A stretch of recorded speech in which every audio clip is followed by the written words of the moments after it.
먼저 할까요? 그냥 선거 결과가 그냥. 나왔는데요. 입장 말씀.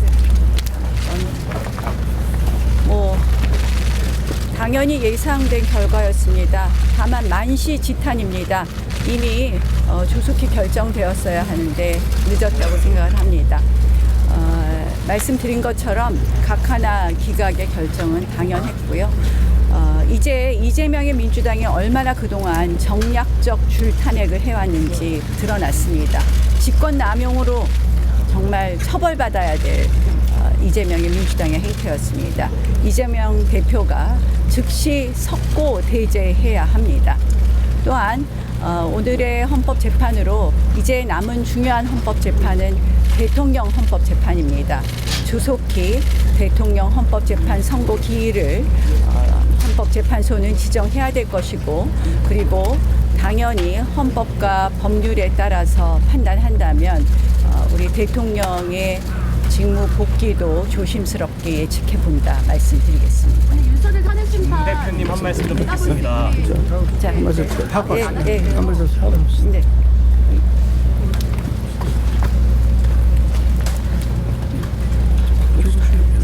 이쪽을 해줄까요?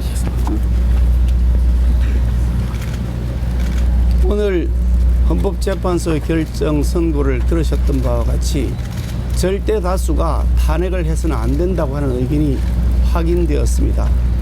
그럼에도 불구하고 왜 이렇게 결과가 늦어졌는지 참으로 유감을 표하지 않을 수가 없습니다. 각하와 기각 의견이 절대 다수인 상황에서 왜 87일이나 걸려서 선고를 하는 것인지, 그 기간 동안 국정이 마비된 것에 대한 책임은 누가 질 것인지 참으로 유감스럽다는 말씀을 드리지 않을 수가 없습니다.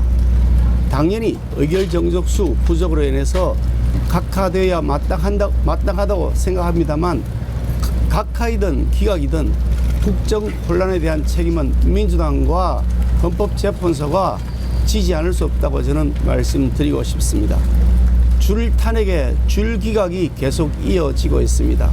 우원식 국회의장과 이재명의 민주당은 이러한 줄 탄핵과 줄 기각에 대한 정치적 책임, 도의적 책임을 지고서 그 직을 사퇴하는 것이 마땅하다고 생각합니다.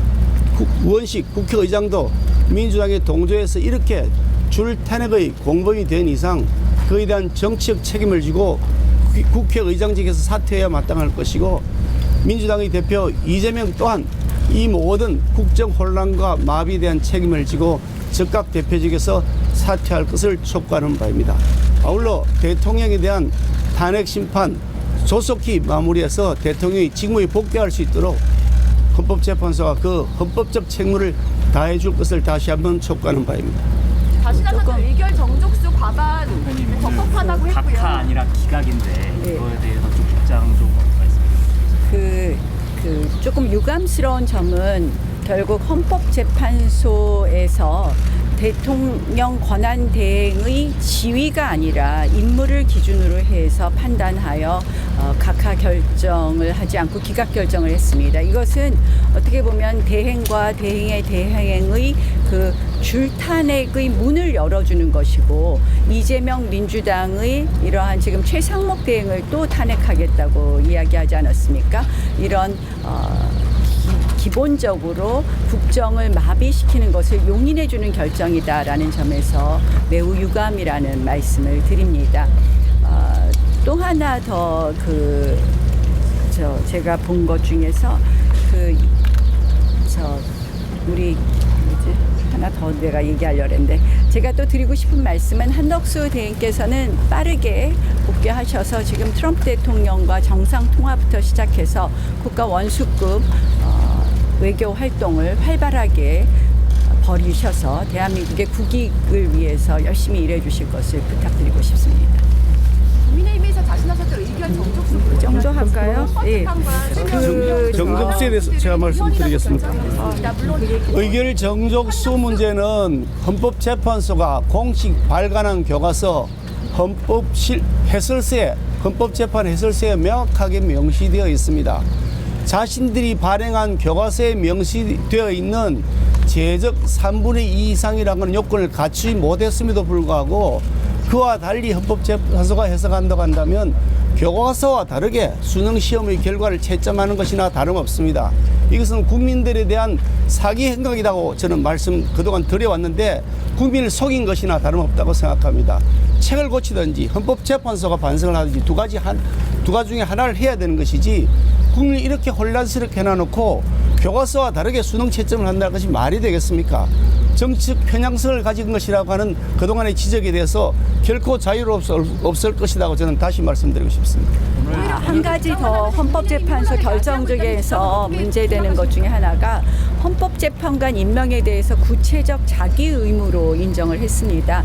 그런데 이 부분에 대해서는 국회의 합의민주주의를 이해하지 못하고 민주당의 의회 독재를 일방적으로 용인해 준 부분이 되어서 굉장히 유감스럽다는 말씀을 드립니다. 한마디로 헌법재판관 3명의 국회 선출을 완벽한 선출 의결이라고 보았는데 실질적으로 아시다시피 그 당시 헌법재판관 임명에 관한 선출은 민주당의 일방적 선출이었습니다. 그래서 이 부분에 대한 그러니까 국회의 합의민주주의에 대한 이해가 부족한 점도 유감이라는 말씀 드리겠습니다. 국민의힘이 추천했던 그 국회의 합의민주주의와 문제가 관련해 가지고 국회는 그동안 여야 합의를 전제로 추천해 오던 관행과 전통이 있습니다.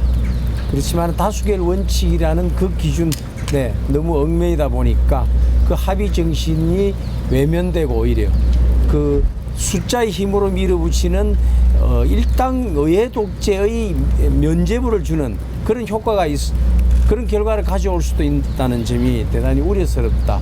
그렇게 생각을 합니다.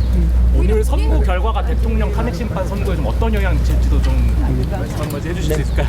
근데 모든 것이 이제는 제대로 제 자리를 찾아가는 그런 과정이라고 생각을 합니다. 지금 이번 국무총리에 대한 탄핵 심판에서 기각이 6분이고 5분이고 인용이 1분, 각하가 2분인데 그 내용을 살펴보니 대통령에 대한 각하 또는 기각 가능성이 조심스럽게 희망할 수 있다 이렇게 저는 느꼈습니다. 감사합니다.